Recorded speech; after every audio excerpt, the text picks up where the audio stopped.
Pick your mans up. Just because people used to come through shooting us every day. And this block, words can't even explain. Can't even explain. Yeah, man. Good School Valley, 05, Young Money. Young Money, man. They in the building. 600 boy, LA, man. LA Capone, man. Get it to him, man. OC2 boys, man. Team Number 9, man. Number 9 shooter, you hear me?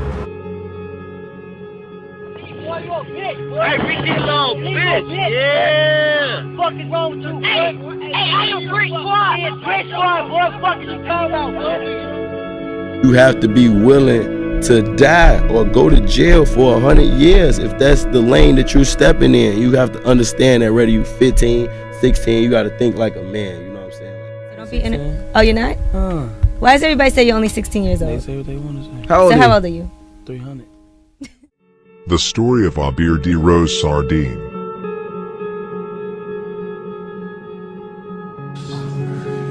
Yeah, bitch. Yeah, little bitch. Fuck Zico. Fuck both of the Jardels. Fuck them too.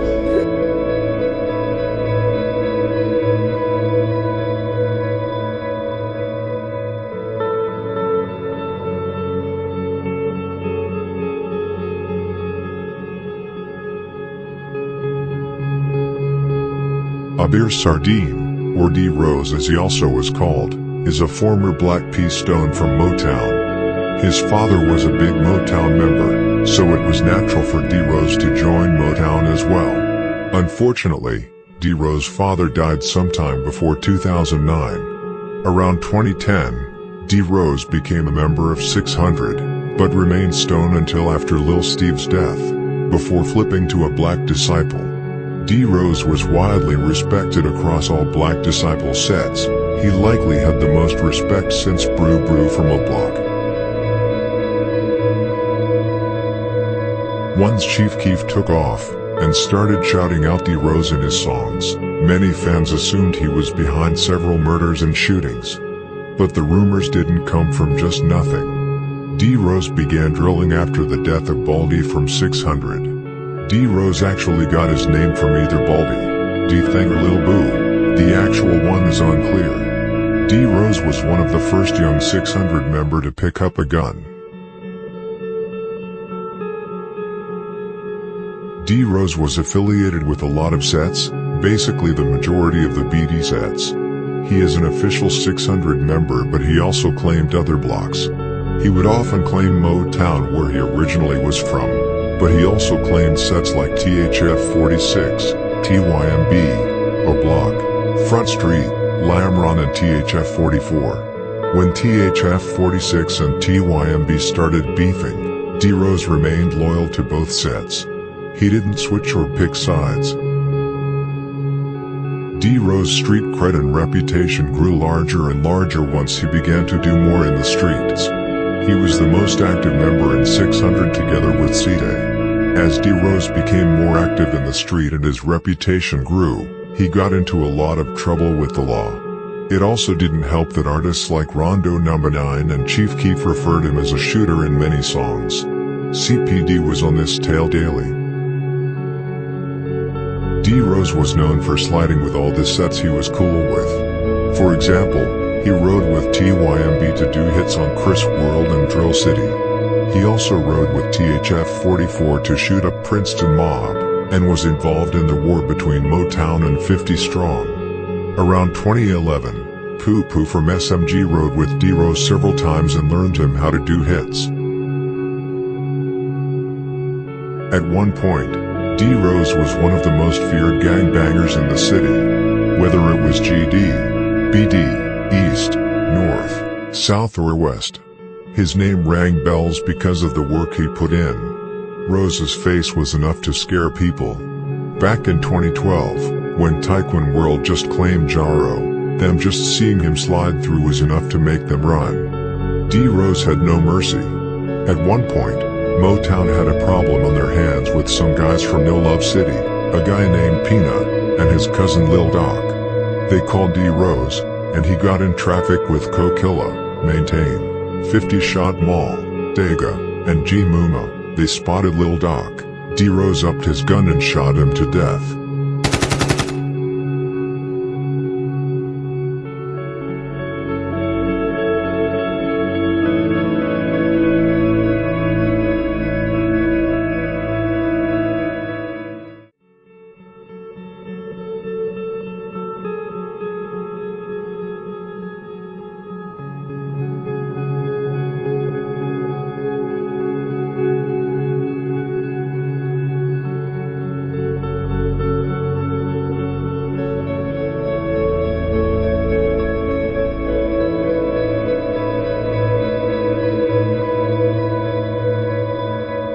After already doing so much dirt in the year 2012, Rose got in traffic yet again, this time with Poo Poo, Kiki, and J Money, lurking through Brick Squad territory.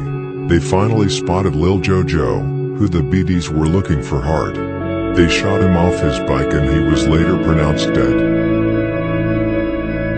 When Lil Jojo died, there were multiple rumors that D-Rose pulled the trigger. The day after Jojo was killed, KK, D-Rose and possibly L.A. Capone were in a video, mocking JoJo, and then the same week, D-Rose was actually brought in for questioning and KK was murdered. D-Rose then got out, but was shortly arrested yet again for the majority of 2013. Also, both Lamron and 600's block was shot up the same week after JoJo's death. D-Rose was back out on the streets in early 2014. Everybody hoped that they finally would get a chance to kill him before he could drop another body, but he got out and scored big 2 times. Big V and Lil Mark. Because of D-Rose being so active in the streets, it eventually caught up to him. In 2014, Big V from Taekwon World was killed in a hit done by Lil Loss from Front Street and D-Rose. However, CPD was not necessarily focused on arresting the other men who were involved in the Big V hit. CPD had been looking for a while after a golden opportunity to lock up D-Rose for good. Now they had found it.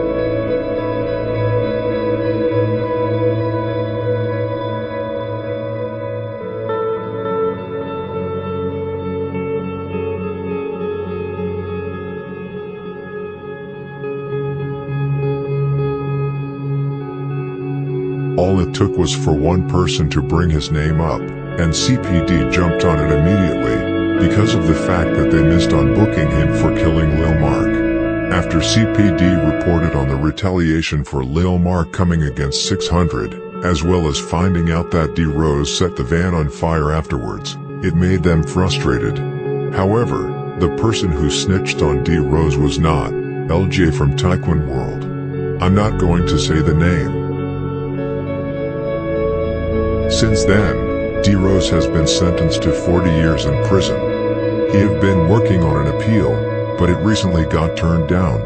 Everyone believes CPD had made a mistake and booked the wrong person unknowingly, but the truth to be told, even if CPD believed D-Rose had nothing to do with Big V's murder, they would have no problem booking him for it anyway. Convicting him for Big V was the only way to get him off the streets.